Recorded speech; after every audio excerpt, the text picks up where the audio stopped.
il continue à nous servir. Je nous invite à relire Jean le chapitre 13. On va lire Jean le chapitre 13, un passage que nous connaissons tous. Nous allons en tirer quelques instructions ensemble. Jean le chapitre 13. Jean 13. Or, avant la fête de Pâques, Jésus, sachant que son heure était venue pour passer de ce monde au Père, ayant aimé les siens qui étaient dans le monde, les aimant jusqu'à la fin, ou bien mis le comble à son amour. Pendant qu'ils étaient à souper, le diable ayant mis dans le cœur de Judas Iscariote, fils de Simon, de le livrer, Jésus, sachant que le Père lui avait mis toutes choses entre ses mains et qu'il était venu de Dieu et s'en allait à Dieu, se leva du souper et mit de côté ses vêtements. Et ayant pris un linge, il s'en ceignit. Puis, il verse de l'eau dans le bassin et se met à laver les pieds des disciples. Et il les essuya avec le linge dont il était saint. Il vient donc à Simon-Pierre. Celui-ci lui dit, « Seigneur, me laves-tu toi les pieds ?»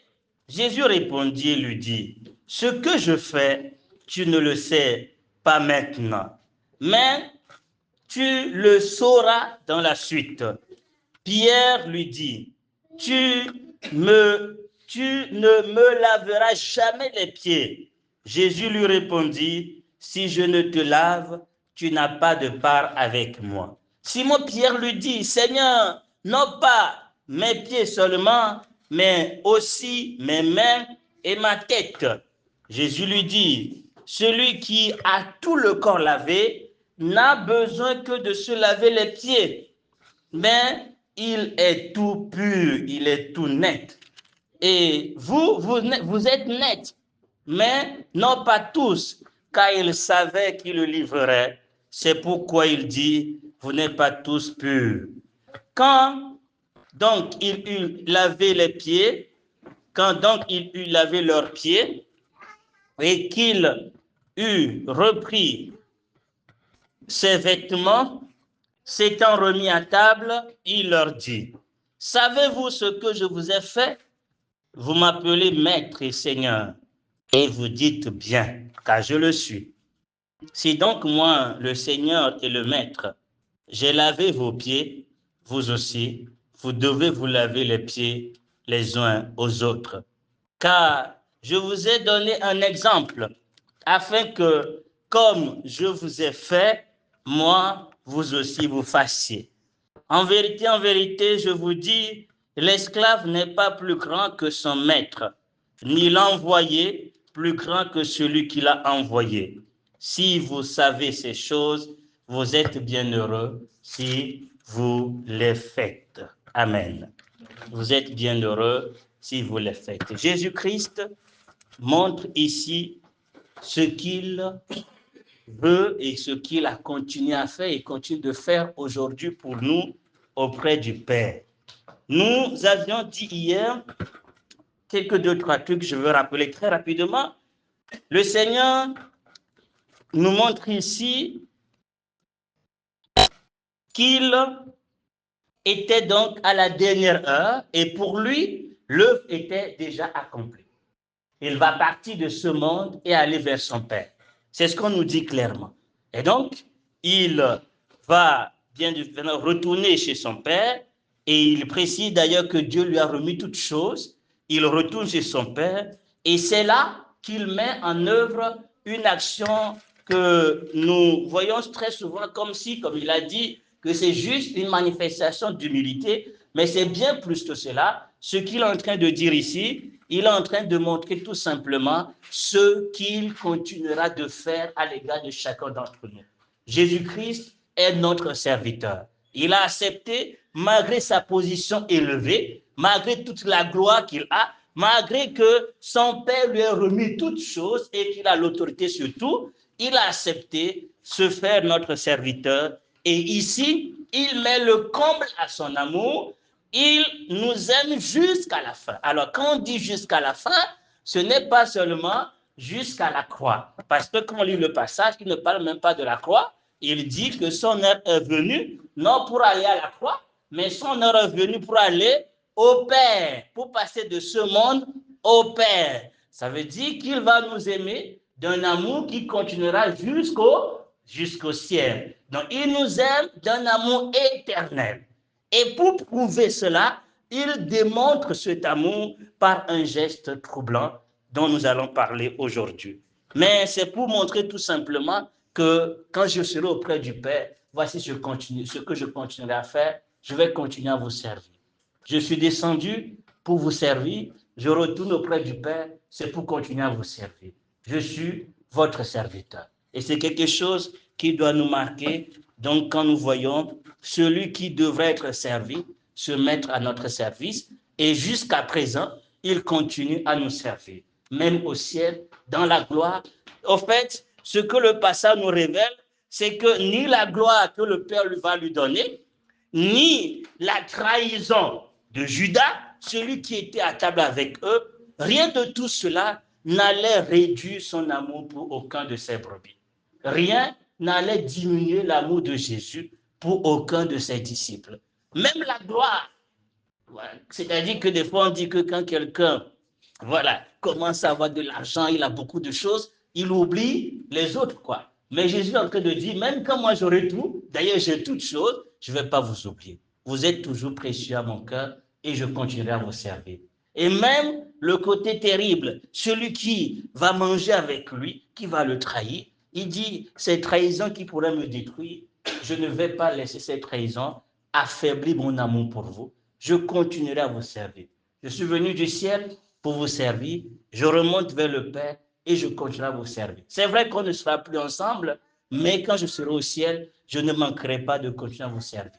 Et quel service rend-il à notre égard auprès du Père? C'est ce qu'il veut démontrer ici. Et c'est clair, quand il va dire à Pierre, écoute, tu ne vas pas comprendre maintenant, parce qu'ils n'ont pas reçu le Saint-Esprit pour comprendre. C'est après, quand il va être glorifié, que le Saint-Esprit révèle qu'est-ce que Jésus fait pour nous auprès du Père. Qu'est-ce qu'il fait pour nous auprès du Père? Il prie pour nous.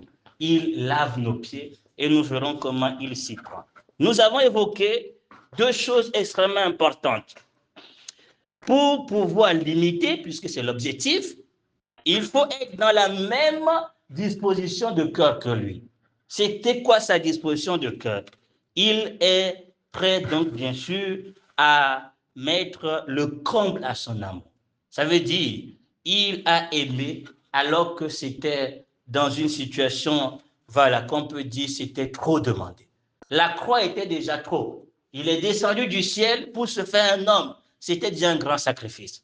Vivre parmi les hommes, voir tout ce qui se passait à cause de nous, c'était un grand sacrifice. Aller à la croix, être séparé de son Dieu, c'était encore trop. Mais il est allé jusqu'au bout. Et maintenant, auprès du Père, il ne se fatigue pas de continuer à nous servir. Et donc, c'est pour nous dire, nous devons être aussi remplis de cet amour.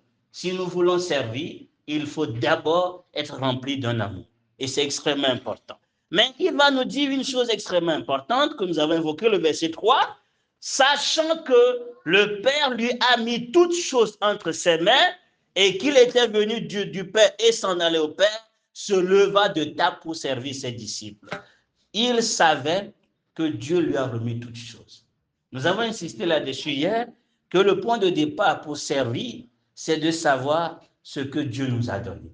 Si tu ne sais pas ce que Dieu t'a donné, tu ne seras pas prêt à donner aux autres. Impossible. Tout commence déjà par prendre conscience de tout ce que Dieu nous a donné. Sinon, nous ne serons pas prêts à donner. Et c'est pour ça que son objectif, c'est de nous montrer d'abord tout ce qu'il a fait pour nous. Et il dira, tout ce que je t'ai fait pour toi, qu'est-ce que tu fais en retour? J'ai donné l'exemple hier que nous voyons dans les Écritures, cet homme qui a bien évidemment une dette envers son maître et qui ne pouvait pas payer la dette. Et son maître s'est mis en colère en disant, je vais te prendre toi, ta famille, tous tes biens et je vais les vendre pour récupérer mon argent. Et cet homme, il a pleuré devant son maître en disant, non, excuse-moi, donne-moi du temps pour rembourser. Le maître a dit, écoute, on va faire quelque chose. Je ne vais même pas te donner du temps pour rembourser. Je te pardonne tout simplement. On efface ta dette, tu ne vas rien payer. Quelle grâce! Il s'attendait à ce qu'on lui donne juste du temps. Mais au-delà de ça, on efface carrément et simplement sa dette. Et il sort de son maître quelques secondes, il rencontre une autre personne qui lui devait une somme très faible comparée à ce que lui devait. Et qu'est-ce qu'il fait? Il dit, tu dois me rembourser. Et celui qui le doit s'est mis aussi à pleurer, à supplier, dit, accorde-moi du temps pour que je te rembourse. Et cet homme s'est mis en colère et l'a mis en prison pour qu'il lui rembourse son argent. Évidemment, quand les autres ont appris cette situation, ils sont partis raconter au maître, voici ce qu'il vient de faire. Le maître a été, bien évidemment, très en colère. Et qu'est-ce qu'il a fait? Il s'est saisi de lui pour le mettre en prison, en disant, maintenant, tu dois me payer tout ce que tu me dois. L'exemple est donné pour nous dire, si nous ne prenons pas conscience de ce que Dieu nous a donné, de ce qu'il a fait pour nous, nous ne pourrons pas servir les autres. Celui qui attend qu'on le serve, c'est quelqu'un qui n'a pas conscience de ce qu'il a reçu. Jésus-Christ savait qu'il a tout. Qu'il a tout. Ce n'est pas quelque chose qu'on va lui donner qui va en réalité ajouter quelque chose à ça. Il a déjà tout. Et donc, parce qu'il a tout, il est dans une position de donner. Et nous devons aussi prendre conscience de tout ce que nous avons reçu pour être prêts à donner. Mais une autre chose que nous avons dit par rapport à ce passage, c'est que quand Dieu remet tout entre les mains de Jésus, la question était pourquoi il le fait? Pourquoi Dieu décide de tout donner à Jésus? De tout remettre en ses mains? Il s'est fait agneau. Ésaïe nous dit, nous l'avons lu tout à l'heure, Dieu a dit, entre les mains de Jésus, les œuvres de Dieu prospèrent. Donc, on peut le relire pour se le rappeler, Ésaïe 53, Ésaïe le chapitre 53, Ésaïe chapitre 53, le verset 10. Quelqu'un peut relire dans la version le second, s'il vous plaît? Ésaïe 53, verset 10. Il a plu à l'Éternel de le briser après avoir livré sa vie en sacrifice pour le péché. Il verra une postérité et prolongera ses séjours. Et l'œuvre de l'Éternel prospérera. L'œuvre de l'Éternel prospérera entre ses mains. Il s'est laissé comme un agneau brisé et Dieu a décidé de lui confier toutes choses parce que entre ses mains, l'œuvre de l'Éternel prospérera. Ça veut dire que tout ce qui entre dans la main de Jésus prospère. Et donc Dieu a vu, quand il a confié ses œuvres à l'homme Adam, que ça n'a pas prospéré. Au lieu de prendre soin de ce que Dieu a fait, Adam a tout détruit. Il a donc suscité un nouvel homme, Jésus-Christ, qui a accompli parfaitement l'œuvre de Dieu. Il a réussi tout ce que Dieu lui a demandé de faire et il est allé jusqu'au sacrifice suprême. Et comme il a tout fait, Dieu dit, je lui confie toutes choses. Parce que tout ce qu'il fait, il prospère. Il réussit tout ce qu'il fait. Vous vous rappelez aussi de ce qui est arrivé à Joseph, n'est-ce pas? On se rappelle de l'histoire de Joseph. Donc, quand il arrive dans le palais, en tout cas de Pharaon, qu'est-ce que Pharaon décide de faire?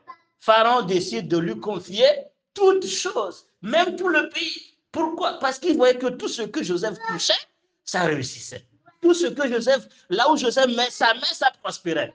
Et donc, ne va-t-il pas, dans sa sagesse, dire, vaut mieux que je lui confie tout. Puisque tout ce que lui fait, il réussit parce que Dieu est avec lui, je lui confie tout. Et donc, Jésus-Christ est aussi, bien évidemment, préfiguré en ce sens dans Joseph. Dieu a confié tout entre les mains de Jésus parce que entre les mains de Jésus, l'œuvre de Dieu prospère. Et donc, ce que nous apprenons là, c'est que nous sommes aussi parmi les choses que Dieu a données à Jésus. L'Église est un don de Dieu à Jésus. Comme il a dit dans la prière, ils étaient à toi et tu me les as donnés. Et donc, entre les mains de Jésus, nous sommes en sécurité. Jésus prend soin de tout ce que Dieu met entre ses mains.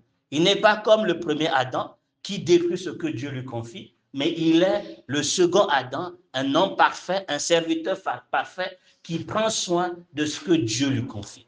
Et donc, la leçon que nous avons dégagée de ça, c'est de dire, si Dieu le Créateur, notre Père, a compris que Jésus-Christ fait prospérer toujours les choses et a décidé de lui confier le royaume, le jugement, les disciples. Dieu a décidé de tout confier à son Fils.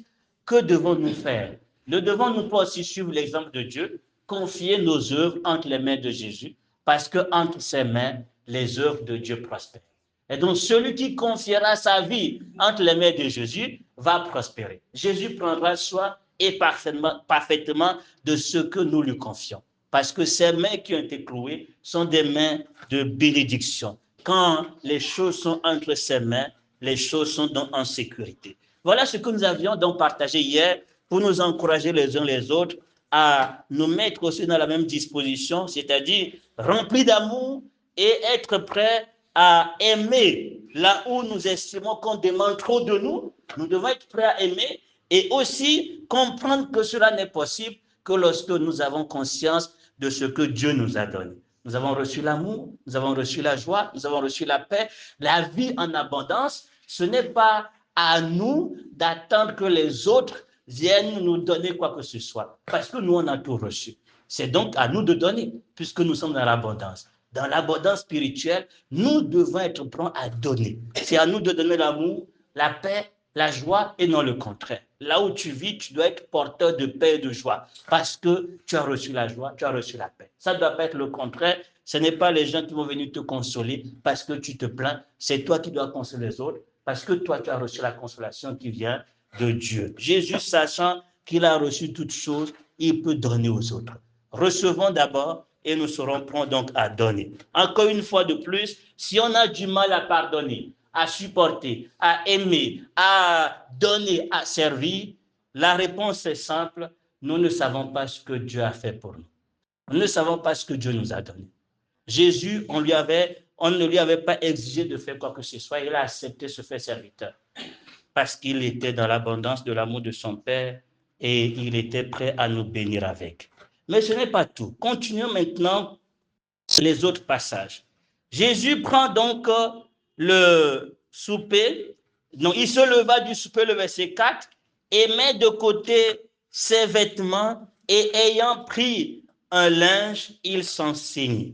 C'est merveilleux le fait que Jésus se met à laver les pieds de ses disciples et il se ceint d'abord, il met sa ceinture d'abord pour le faire. C'est quelque chose que nous devons aussi comprendre parce qu'il y a dans sa parole, il nous dit que ce disciple, le disciple, c'est dans Matthieu, celui qui va être fidèle, qui va attendre en veillant son maître, quand le maître viendra, le maître se levera, il se saignera, il va se ceindre, en tout cas, il va prendre donc sa ceinture et il se mettra à nous servir. Ce service, il va le faire au ciel quand il viendra, lorsqu'il nous verra fidèles. C'est un homme qui aime servir et il ne se fatigue pas à le faire. Jusqu'au ciel, il continuera à le faire. La ceinture est donc synonyme de service. Puis il verse de l'eau dans le bassin et se met à laver les pieds des disciples et à les essuyer avec le linge dont il était saint. Il vient donc à Simon-Pierre et celui-ci lui dit, Seigneur, me laves-tu toi les pieds? Jésus répondit et lui dit, ce que je fais, tu ne le sais maintenant, mais tu le sauras dans la suite. Puis Pierre lui dit, tu ne me laveras jamais les pieds. Jésus lui répondit, si je ne te lave, tu n'as pas de part avec moi. Simon-Pierre lui dit, Seigneur, non pas mes pieds seulement, mais aussi ma tête, mes mains et ma tête. Jésus lui dit, celui qui a le corps lavé n'a point besoin de se laver les pieds, n'a besoin que de se laver les pieds, il est tout pur. Je vais donc parler de la pensée que Jésus veut véhiculer au travers du lavage des pieds. Parce qu'aujourd'hui, il y a des dérives dans l'Église, donc qui font ça de façon physique, alors que ça n'a rien à voir. Le sens est donc clair ici. Jésus nous explique, puisque Pierre a insisté, Jésus nous explique quelle est la pensée cachée derrière cela. Il précise que celui qui n'accepte pas que ses pieds soient lavés, cette personne n'a aucune part avec lui. Et il dit en même temps que celui qui a tout le corps lavé n'a pas besoin donc de se laver encore tout le corps, c'est seulement le pied qui doit se laver. Alors, qu'est-ce qu'il est en train de dire? Cela se rapporte à ce que Jésus avait fait, en tout cas, l'Esprit a mentionné dans Exode. Au niveau des sacrificateurs, pour qu'ils puissent se mettre au service, ils devaient d'abord être lavés tout entier. On leur lave tout le corps. Et ça, c'est une seule fois. Et une fois qu'ils rentrent dans le service, à chaque fois qu'ils veulent servir, il y avait donc le bassin. Ils doivent se laver les mains et les pieds avant de servir.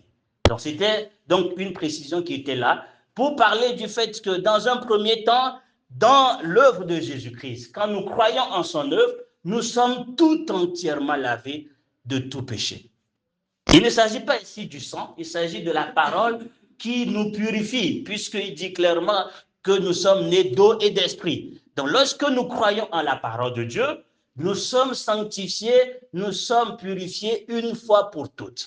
Ça, c'est une vérité. La conversion n'est pas une chose répétitive. C'est une action puissante, immédiate et une fois pour toutes. Celui qui se convertit reçoit une nouvelle nature et devant Dieu, il est pur. Et il le dit, vous êtes pur, le chapitre 15 dira, à cause de la parole que je vous ai dite. Celui qui reçoit la parole de Dieu reçoit aussi la vie de Dieu et il est pur. Maintenant, quel est donc l'objectif de laisser nos pieds être lavés? Les pieds sont symbole de la marche. Et c'est avec les pieds que nous sommes à terre, en tout cas que nous sommes collés à la terre. Et donc, en marchant, nous pouvons donc être sales. D'ailleurs, donc, nous nous salissons régulièrement. Et donc, ce qu'il dit ici, c'est vrai que je vous ai sauvé, que vous avez la vie, mais pour avoir communion continuelle avec moi, vous devez accepter que je vous lave les pieds. Je dois essuyer toute souillure qui, se manifeste dans votre vie. Dans la marche chrétienne, le Seigneur nous fait comprendre que celui qui ne réalise pas et n'accepte pas son péché, cette personne n'a pas de communion avec lui. Et donc, nous avons ici une bénédiction extraordinaire. Comment Dieu lave-t-il nos pieds? En utilisant quoi? Il n'utilise pas le feu, n'est-ce pas? Ce n'est pas pour nous juger. Le feu, c'est un symbole de jugement, de condamnation. Il utilise l'eau, la parole. L'eau, c'est la parole. Et donc, à chaque fois que nous entendons la parole, à chaque fois que nous méditons la parole, le Seigneur révèle notre état, révèle les erreurs que nous avons commises. Et qu'est-ce que nous devons faire? Nous devons le laisser nous laver les pieds. C'est-à-dire dire, Seigneur, tu as raison, je me suis mal comporté. Il ne s'agit pas de résister avec Dieu. Parce que ce qui est certain, si tu veux jouir de la présence de Dieu, jouir de la communion de Dieu, tu ne dois pas laisser un péché non confessé dans ta vie. Parce que Jésus, il ne se taira jamais tant que tu ne reconnais ton péché. Un enfant de Dieu véritable ne peut pas avoir un péché, ne peut pas commettre un péché et rester indifférent toute sa vie. Impossible. Le Saint-Esprit te le rappellera. Même si c'est 10 ans, il va te dire, il y a tel moment tu t'es mal comporté. Au travers de sa parole, il te le dira. À toi de dire, c'est vrai. Conformément à ta parole, je me suis mal comporté, je demande pardon. Et alors, tu retrouves une communion avec lui. Ce n'est pas une question de se convertir, c'est une question de confesser le péché qui s'est manifesté dans notre vie. Si tu ne confesses pas ton péché, tu n'es pas pardonné. Tu ne jouis pas du pardon. Mais celui qui confesse ses péchés à Dieu, non pas à quelqu'un. Donc, il peut arriver dans certains cas, puisque tu as offensé la personne, tu dois aller vers la personne, mais ce n'est pas quelqu'un qui pardonne, c'est Dieu qui pardonne. Et donc, c'est entre nous et lui que nous devons donc confesser nos péchés pour être lavés de nos péchés. C'est très important. Et donc, s'il nous demande de laver les pieds les uns des autres, il est en train de dire tout simplement, nous devons veiller les uns sur les autres. Et donc, lorsque un frère, une sœur vient t'exhorter en utilisant autre chose que la parole, c'est la parole qu'il faut utiliser, on ne doit pas utiliser autre chose. Si on utilise autre chose, c'est-à-dire les sentiments, moi je pense que ce n'est pas la volonté de Dieu. Ce qui nous purifie, c'est la parole. Selon les Écritures, telle manière de faire n'est pas bon. Tu dois dire, c'est vrai, en tout cas, je reconnais et je demande pardon. Mais si tu dis non, évidemment, tu n'as pas de communion avec le Seigneur. Je vais donc nous exhorter chacun à ne pas résister au Seigneur lorsque il nous révèle un péché. Lorsque un frère ou une sœur nous révèle un péché. Ou lorsque dans la prédication, on parle de quelque chose qui t'éclaire sur ta manière de te comporter. N'en veux pas la personne. Au contraire, remercie Dieu. Parce qu'il dit, celui qui aura ramené quelqu'un de son égarement aura sauvé une âme. Et donc, le Seigneur utilise les uns les autres pour que nous puissions laver les pieds des uns des autres. Il faut donc être humble pour pouvoir accepter qu'on nous lave les pieds. Pierre a résisté, mais il a accepté finalement. Il faut aussi être humble pour s'abaisser pour laver les pieds des autres avec humilité et avec douceur en utilisant la parole de Dieu. Pour pouvoir ramener quelqu'un de l'égarement, c'est la parole de Dieu qu'il faut utiliser. On n'utilise pas autre chose que la parole de Dieu. Je vais finir avec ce que Jésus-Christ a dit à Pierre. Jésus dit à Pierre, plutôt verset 6, il vient donc à Pierre et celui-ci lui dit, Seigneur, me laves-tu toi les pieds? Jésus répondit et lui dit, ce que je fais, tu ne le sais pas maintenant, mais tu le sauras dans la suite. Et Pierre lui dit, tu ne me laveras jamais les pieds. Jésus lui répondit, si je ne te lave les pieds, tu n'as pas de part avec moi. Simon-Pierre lui dit, Seigneur, non pas mes pieds seulement, mais aussi mes mains et ma tête. Alors, qu'est-ce qu'on peut comprendre de cette discussion avec Pierre? On sait que Pierre est souvent très agité dans les choses, mais des fois, son dynamisme nous donne d'apprendre beaucoup de choses. Alors, qu'est-ce qu'on peut comprendre de cette situation? Pierre refuse parce qu'il est donc étonné que Jésus, leur maître, se rabaisse pour leur laver les pieds parce que c'est le travail des esclaves. C'est les esclaves qui lavent les pieds, donc de leur maître. Ce n'est jamais le contraire. Et donc, Pierre, naturellement, il a raison de dire non. Mais quand Jésus lui dit, ce que je fais maintenant, tu ne vas pas le comprendre, tu le comprends plus tard, Pierre refuse encore. Et quand Jésus dit, bon, je vais quand même t'expliquer un peu, et une fois qu'il a compris, qu'est-ce qui s'est passé? Il a dit, je ne veux pas seulement les pieds, mais tout le corps au final. Qu'est-ce qu'on comprend de là? Nous comprenons tout simplement qu'il faut laisser le Seigneur faire. Même si nous ne comprenons pas ce qu'il est en train de faire. Il faut laisser le Seigneur faire. Ce que je fais maintenant, tu ne le comprends pas. Évidemment, tu n'as pas le Saint-Esprit, tu l'auras et tu comprendras. Mais pour le moment, tu ne le comprends pas. Si le Seigneur fait quelque chose que nous ne comprenons pas, laissons-le faire. Parce que lorsqu'il va ouvrir nos yeux pour comprendre un peu le pourquoi il permet la chose, on va vouloir plus. On va désirer plus. Alors que ce que lui veut que nous puissions faire, c'est de lui faire confiance. Laissons Dieu faire, même si nous ne comprenons pas ce qu'il est en train de faire. Il y a tellement d'exemples dans les Écritures par rapport à ça. Vous connaissez l'histoire de Paul. Paul se plaignait en disant, Seigneur, à cause de cette écharpe qui est dans mon corps, je serai faible, je ne pourrai pas servir. Et donc, il a prié 3 fois de suite avec insistance. Et quand le Seigneur lui dit, ma grâce te suffit, il ajoute, car ma puissance s'accomplit dans la faiblesse. Qu'est-ce que Paul a désiré? Paul a dit, ben, si c'est le cas, je veux être donc davantage faible. Donc, au début, il pleurait parce qu'il était faible. Et quand Dieu lui explique le pourquoi de sa faiblesse, il dit, mais si c'est le cas, je veux être davantage faible. Donc, qu'est-ce qu'on nous fait comprendre? Même si nous ne comprenons pas ce que Dieu fait, pourquoi Dieu nous fait passer par tel chemin, telle situation, pourquoi il nous demande telle chose, exécutons et faisons-lui confiance. Il faut laisser Dieu faire, même si nous ne comprenons pas ce qu'il fait. Il n'a pas besoin de nous expliquer les choses. Il veut juste qu'on lui fasse confiance. Tôt ou tard, si c'est sa volonté, il nous fera comprendre certaines choses. Mais pour le moment, il veut des cœurs qui disent, Seigneur, même si je ne comprends pas, je te laisse conduire ma vie. Cette situation que je traverse, je ne sais pas pourquoi tu permets la situation, mais ce qui est sûr, toi, tu as tes plans derrière, je te laisse faire. L'histoire de Job nous enseigne beaucoup de choses. Job, au début, avait reçu de grandes bénédictions et Dieu a permis que Satan le tente.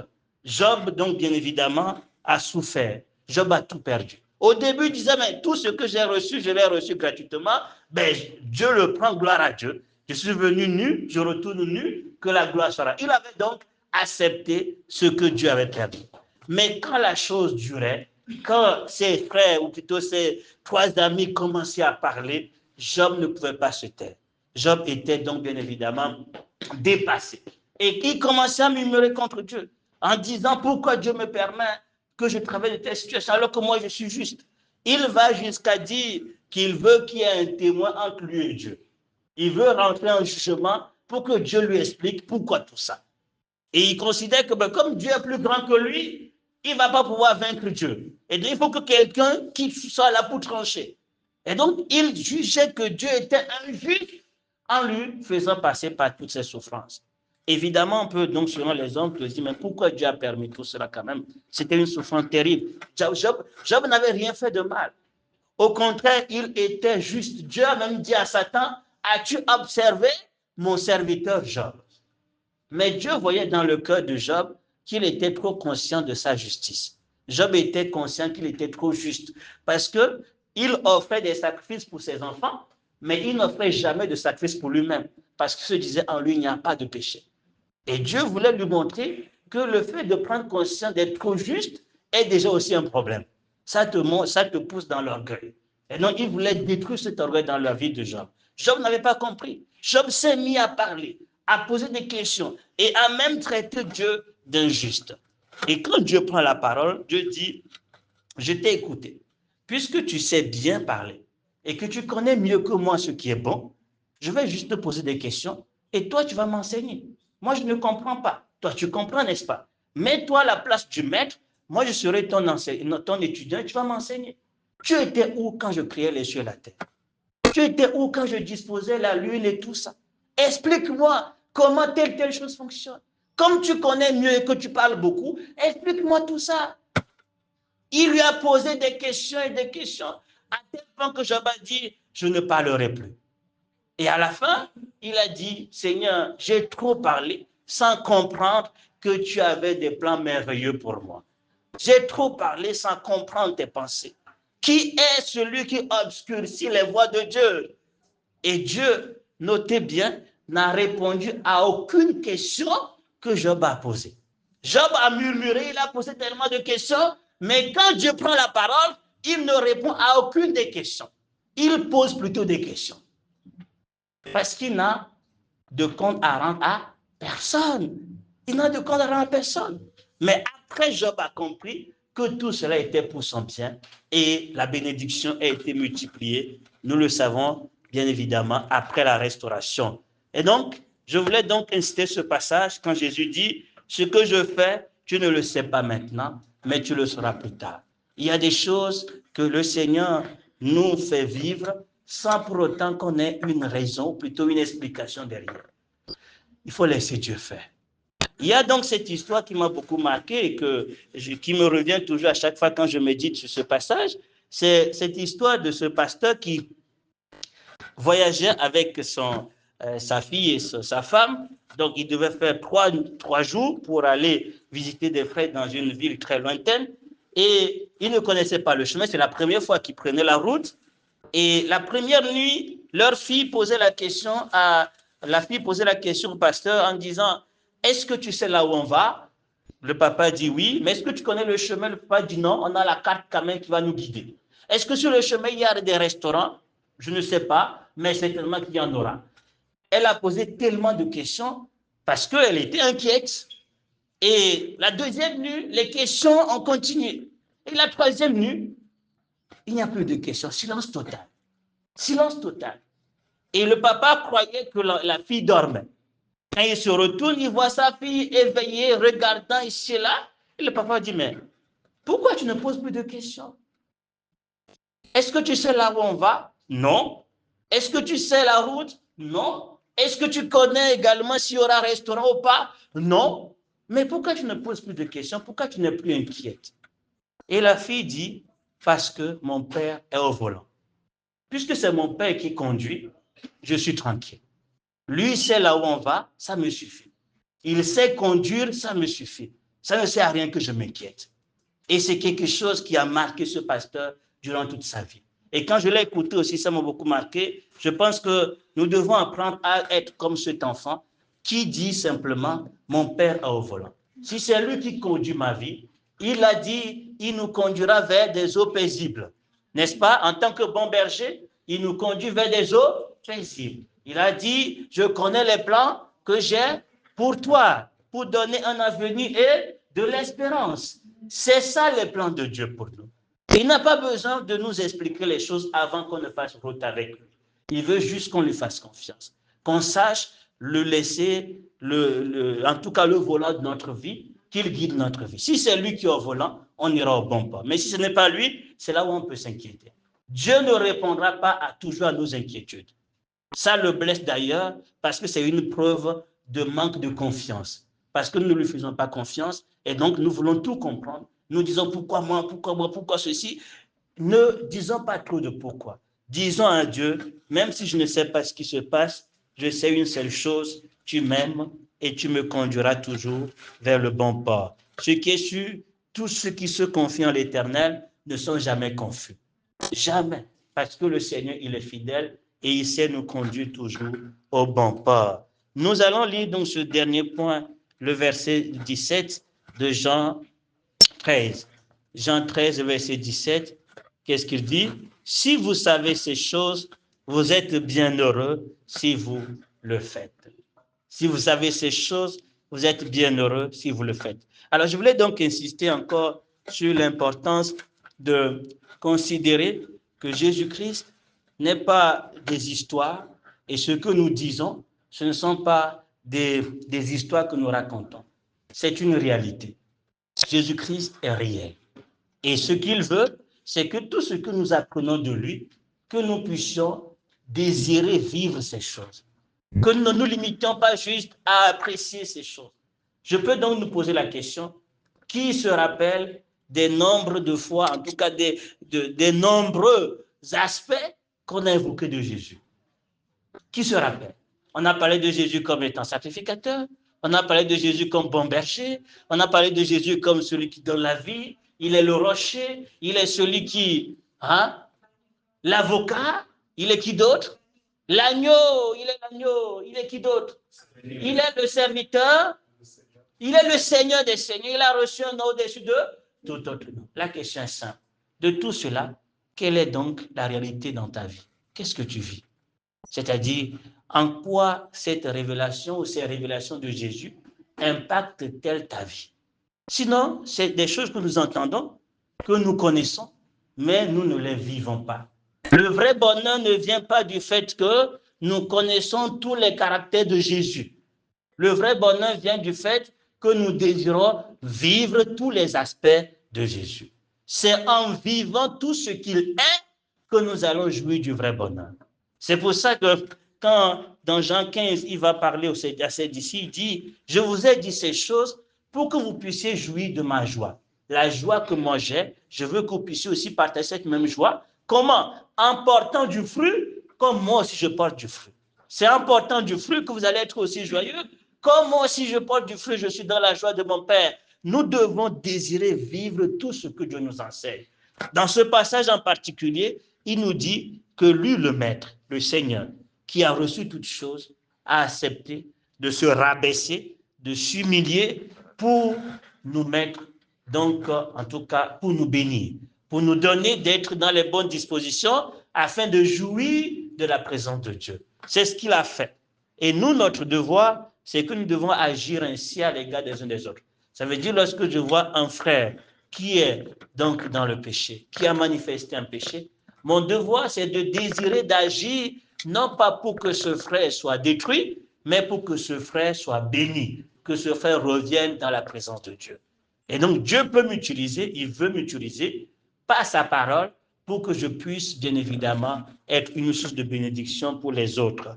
Nous devons donc être heureux lorsque Dieu nous donne la grâce de faire comme lui et nous devons désirer aussi faire comme lui. Que le Seigneur nous donne encore une fois de plus de réaliser son amour immense qu'il a manifesté, qu'il continue de manifester au ciel en désirant laver les pieds de chacun d'entre nous, que nous acceptions qu'il nous lave les pieds. Je vais lire ce passage dans Hébreu le chapitre 11, très important, Hébreu le chapitre 12 plutôt, Hébreu le chapitre 12, je vais encore insister un peu sur cette question du péché, et puis nous arrêtons là. Hébreu le chapitre 12, nous allons lire donc à partir du verset 4. Hébreu 12, à partir du verset 4. jusqu'au verset 13. Hein. Hébreux 12, à partir du verset 4 jusqu'au verset 13. Vous n'avez pas encore résisté jusqu'au sang en combattant contre le péché. Et vous avez oublié l'exhortation qui s'adresse à vous comme à des fils. Mon fils, ne méprise pas la discipline du Seigneur. Ne perds pas courage quand tu es repris par lui. Car celui que le Seigneur aime, il le discipline et il fouette tout fils qu'il agrée. Vous endurez des peines comme discipline. Dieu agit envers vous comme envers des fils. Car qui est le fils que le père ne discipline pas? Mais si vous êtes sans la discipline à laquelle tous participent, vous êtes alors des bâtards et non des fils. De plus, nous avons eu des pères, les pères de notre chair, pour nous discipliner, et nous les avons respectés. Ne serions-nous pas beaucoup plus plutôt soumis au Père des esprits, et nous vivrons? Car ceux-là disciplinaient pendant peu de jours, selon qu'ils le trouvaient bon. Mais celui-ci nous discipline pour notre profit, afin que nous participions à sa sainteté. Or, aucune discipline pour le présent ne semble être un sujet de joie, mais de tristesse. Mais plus tard, elle rend le fruit paisible de justice à ceux qui sont exercés par elle. C'est pourquoi redressez les mains lassées, les genoux défaillants, et faites des sentiers droits à vos pieds, afin que ce qui est boiteux ne se dévoie point, mais plutôt se guérisse. Ce qui est boiteux ne se dévoie point, mais plutôt se guérisse. Poursuivez la paix avec tous et la sainteté, sans laquelle nul ne verra le Seigneur. Donc, nous voyons ici, donc, encore une fois, la question du lavage des pieds que le Seigneur donc applique à chacun au travers de la discipline qu'on appelle la discipline paternelle. Le Seigneur peut nous amener à être bien évidemment dans des situations avec un seul objectif, nous amener à participer à sa sainteté. Notre cœur doit veiller sur 2 points essentiels. Premier point, ne devons pas mépriser, c'est-à-dire ne devons pas traiter ce que nous vivons comme n'étant rien. Nous devons avoir à cœur tout ce que Dieu permet dans notre vie. L'objectif est de produire en nous la vie de sainteté. Deuxième chose, nous ne devons pas perdre courage, parce que quand des situations sont difficiles et que nous ne comprenons pas, des fois nous perdons notre courage. Il nous dit ne perdez pas courage. Vous devez donc bien évidemment comprendre que c'est parce qu'il nous aime qu'il nous discipline. Chacun est soumis à la discipline du Père. Chaque enfant de Dieu, si tu es vraiment un enfant de Dieu, tu es soumis à la discipline du Père d'une manière ou d'une autre. Chacun, de la manière dont le Seigneur juge bon, le permettra de traverser telle ou telle situation dans le but d'être pur, d'être bien évidemment, donc d'avoir part à la sainteté de Dieu. Nous devons tout simplement laisser Dieu faire.